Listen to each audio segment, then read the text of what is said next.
శ్రీమాత్రే నమః. లలితా సహస్రనామ స్తోత్రంలో 132వ శ్లోకం చదువుకొని వాటికి అర్థాలు వివరించుకుందాము. అన్నదా వసుదా వృద్ధ బ్రహ్మాత్మ్యైక స్వరూపిణి బృహతి బ్రహ్మణి బ్రహ్మి బ్రహ్మానంద బలిప్రియా.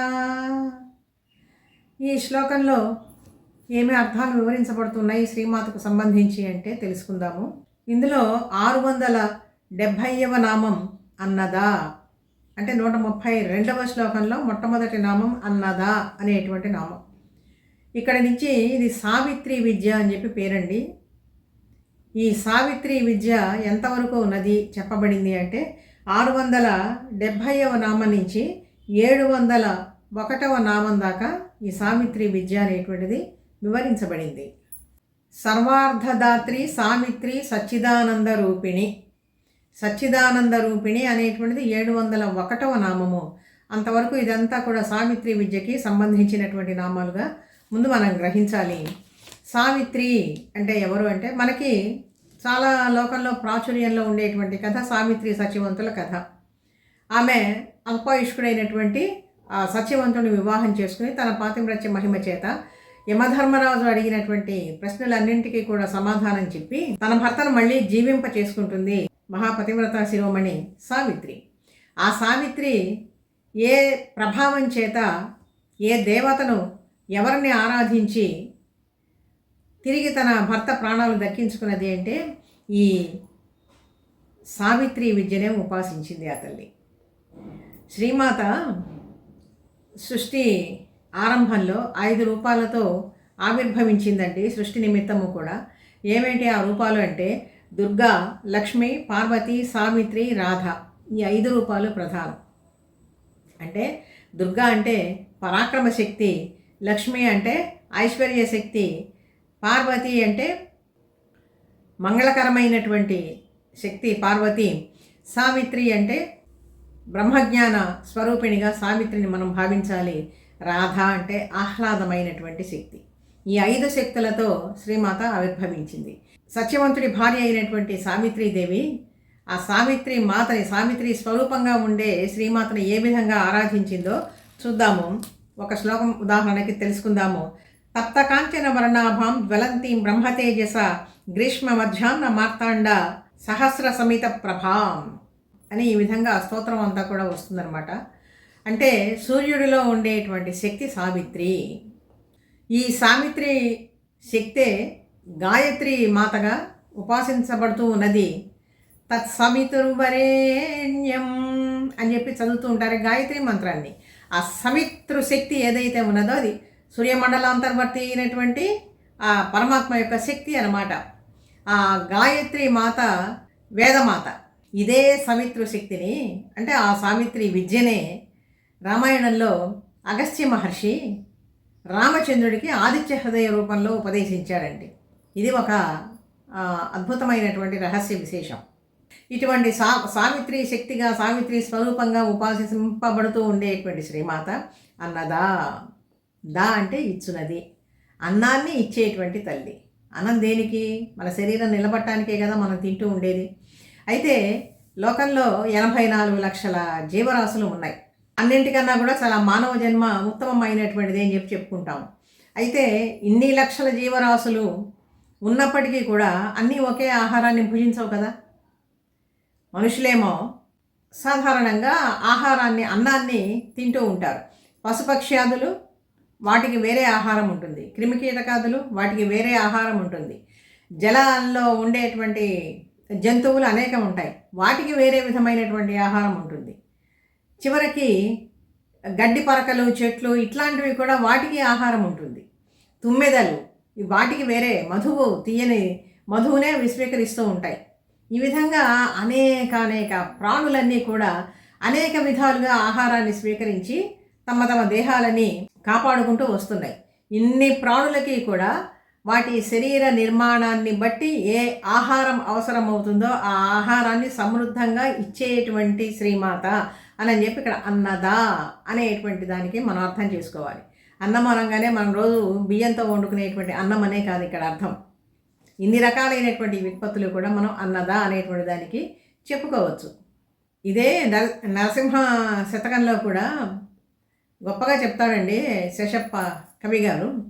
అడవి పక్షులకెవ్వడాహారమిచ్చెను, మృగజాతికెవ్వడు మేత పెట్టే, వనచరాదులకు భోజనమెవ్వడిప్పించే అని వరుసగా ఒక పెద్ద సీసపద్యం. అది చాలా బాగా ఉంటుందన్నమాట.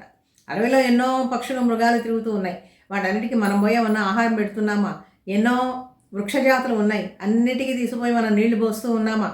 అలాగే స్త్రీల గర్భంలో శిశువు పెరుగుతూ ఉంటుంది, దానికి నేరుగా మనం ఆహారం ఇవ్వటం లేదు, కానీ అది పెరుగుతూనే ఉంటుంది నవమాసాలు కూడా. పాములకేమో దానికి విషం పోసాడు, పక్కనే మధుపాళి అంటే తుమ్మెదలు ఉన్నాయి, వాటికేమో తేనెని ఆహారంగా ఇచ్చాడు. కాబట్టి ఎంత చిత్రాతి చిత్రంగా భగవంతుడి యొక్క సృష్టి ఉంటుందో దీన్ని బట్టి మనం అర్థం చేసుకోవాలన్నమాట.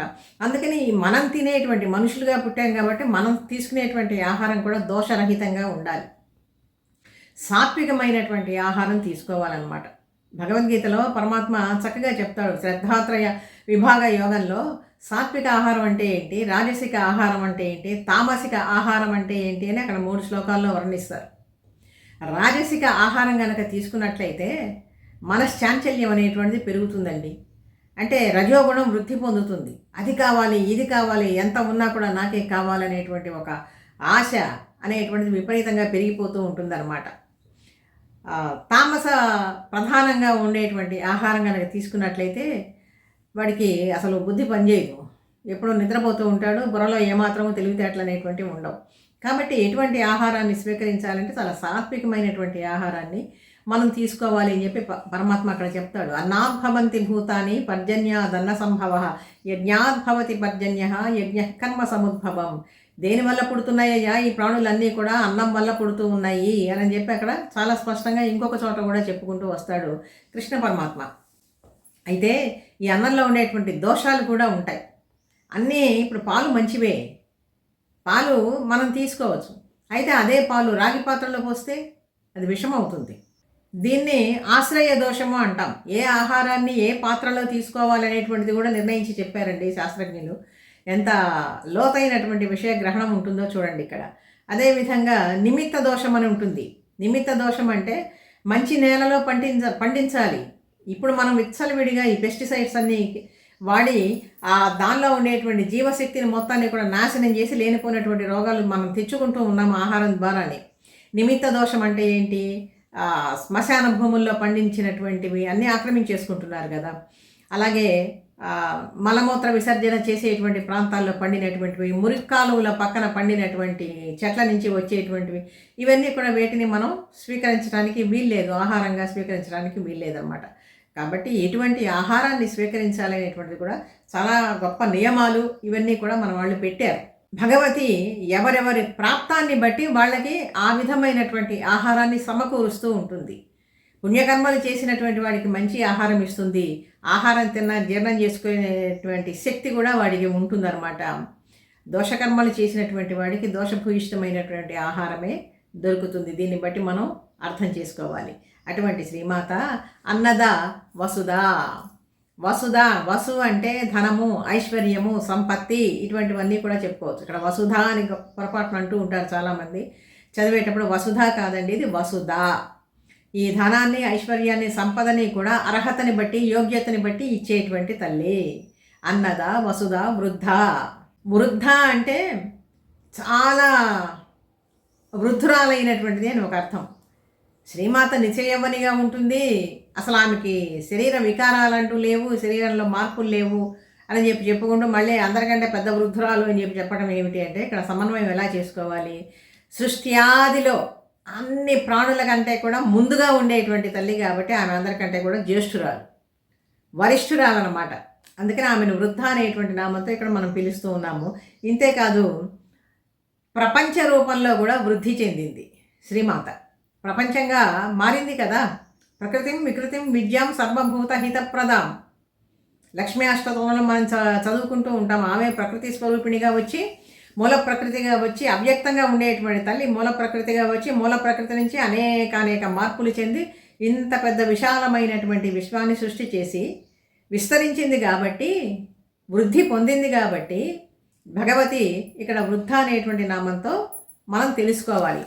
అన్నద వసుధ వృద్ధ బ్రహ్మాత్మేక స్వరూపిణి అన్నీ కూడా శ్రీమాత స్వరూపంగానే మనం తెలుసుకోవాలి. స్థావర జంగమాత్మకమైనటువంటి జగత్తు అంతా కూడా భగవతి రూపంలోనే మనకి కనపడుతూ ఉంటుంది. ఈ భావనను బాగా మనసులో పరుచుకోవాలండి. ఇంత పెద్ద జగత్తును సృష్టించి తానే విస్తరించింది కాబట్టి ఇంతకుముందు వృద్ధ అనేటువంటి నామంతో ఎలా చెప్పుకున్నామో ఇప్పుడు బృహతి అనేటువంటి నామం కూడా దాదాపుగా అదే భావం వస్తుంది. చాలా పెద్దది.